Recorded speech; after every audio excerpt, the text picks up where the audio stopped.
Shoulders widen. Muscle spreads across their frames. Testosterone floods their bodies, right on schedule, exactly like any other boy. But one thing never happens.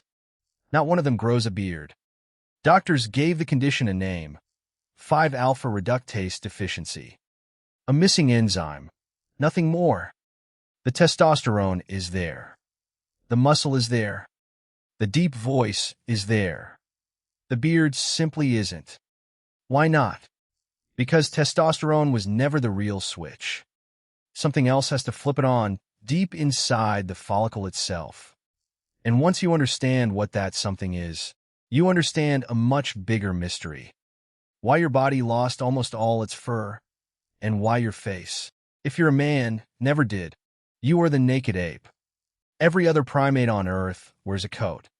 Chimpanzees, gorillas, orangutans, thick fur, head to toe, built right in. You don't have that. Your skin is bare across your chest, your back, your arms, your legs, exposed to open air. Only a few patches remain: your scalp, your armpits, and if you're a man, your face. Here's the question that should bother you. If losing fur gave our ancestors a real advantage, why would evolution turn around and grow a beard back? A patch of exactly the thing natural selection was working so hard to remove. Not a small contradiction, a direct one. Something stripped the fur from your body. Something else, at almost the same time in your history, planted a badge of it on your jaw instead. Two forces, one face. And to understand either one, you have to understand both. Rewind. Millions of years ago, your ancestors lived in shaded forest, wrapped in thick fur like every other ape around them. Then the forest thinned out. Open savanna stretched out in every direction, under a much harsher sun.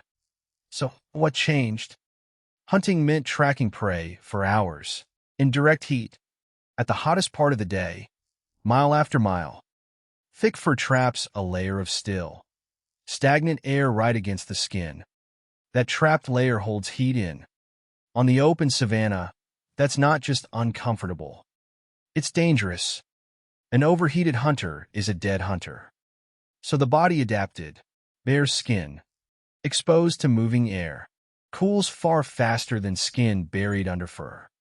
This wasn't a small tweak. It was a complete redesign of how the body sheds heat, built for one purpose: staying cool enough, long enough to run down prey that simply couldn't. Here's the strange part. You didn't lose your hair follicles. You have roughly the same number as a chimpanzee, somewhere between 2 and 5 million of them. What changed wasn't the count. It was the hair itself. Coarse, thick fur turned into fine, almost invisible vellus hair. At the same time, your skin grew millions of new sweat glands, built to soak bare skin in cooling moisture. But when did this happen? Not as early as you'd think. High up, at night. Without fire or clothing, a fully bare body would have simply frozen. Researchers Dunbar, Ruxton, and Wilkinson modeled it. Early hairless ancestors at altitude wouldn't have survived the cold nights.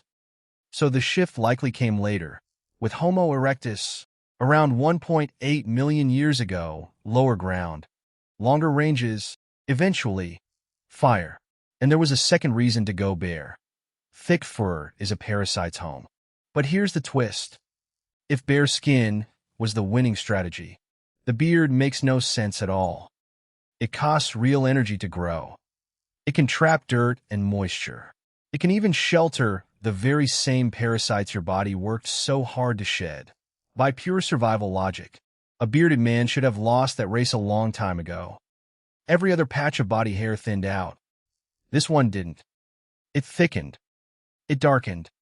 It grew coarser at exactly the moment a boy became a man. Not a leftover. Not an accident of biology too stubborn to disappear. The beard isn't the last scrap of the fur you lost. It's something new built on purpose, during puberty, by a completely different biological process. So the real mystery is this. If your body was engineered to shed hair, what engineered your face to keep it? So what actually flips that switch? The answer starts with testosterone, but testosterone is only half of the story here. Inside the follicles of your face, an enzyme called 5-alpha reductase type 2 converts testosterone into something stronger. DHT. Think of testosterone as a key, cut but not yet fully sharpened. DHT is that same key, filed down until it fits a lock nothing else can open. It binds tighter. It holds on longer. It switches on the growth of thick, dark, terminal hair, right there in the follicle, and nowhere else on your body the same way. Now go back to that Dominican clinic. Those boys had testosterone. Plenty of it. What they lacked was the enzyme, the tool that turns testosterone into DHT. No enzyme. No DHT. No beard. Ever. Muscle. Voice. Height. Testosterone builds all of that alone. The beard needed the switch. So why build that switch at all?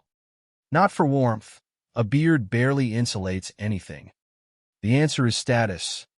A beard widens the jaw. It deepens the apparent line of the mandible. It makes a face look older, heavier, harder to challenge. Researcher Barnaby Dixson found that bearded faces are rated more dominant, more aggressive, higher in rank across culture after culture. This isn't really about attracting anyone. It's about other men. A visual threat, worn on the face, so two rivals don't have to find out who'd win a fight. You see the same pattern across the animal world. Cyril Grueter studied over 100 primate species and found it again and again. Orangutan cheek flanges, a mandrill's blazing face, a gelada's crimson chest.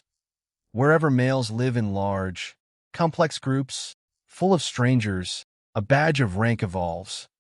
Yours is on your jaw. There's a second layer to this story. Dixon's research, drawing on more than 8,000 women, found something researchers now call the masculinity paradox. A full beard doesn't win points for a short fling. It wins for something longer: marriage, raising children, staying, building a life together over years. A beard reads as maturity, as stability, as a man worth investing years of your life in, and that preference shifts by culture, stronger in some places, weaker in others, and has nothing to do with a woman's cycle or her hormones. So which force actually built the beard? Men competing with men, or women choosing partners? Not one or the other. Both at once. Rivalry sharpened it into a weapon. Mate choice gave it a second, quieter purpose. Two pressures, working on the very same patch of skin, at the very same time in your history. So here's where the two mysteries meet. Your body lost its fur because the savanna demanded it. Heat, endurance, the long chase, the threat of parasites in every strand of coat. That was survival, plain and direct. Your face kept its hair because status demanded something else. A badge no rival could ignore. A signal no fossil could ever preserve. Not one story. Not two separate stories. One skin, shaped by both at once. Not everything here is settled. No one knows the exact date the beard took its modern form. No one can fully weigh how much came from rivalry, how much from choice. That part stays open. But tonight, when you catch your reflection, the bare skin, the hair along your jaw, you're not looking at chance. You're looking at a record, written in your own body, of what it took to survive. Thanks for watching. Do comment. I will reply your comment.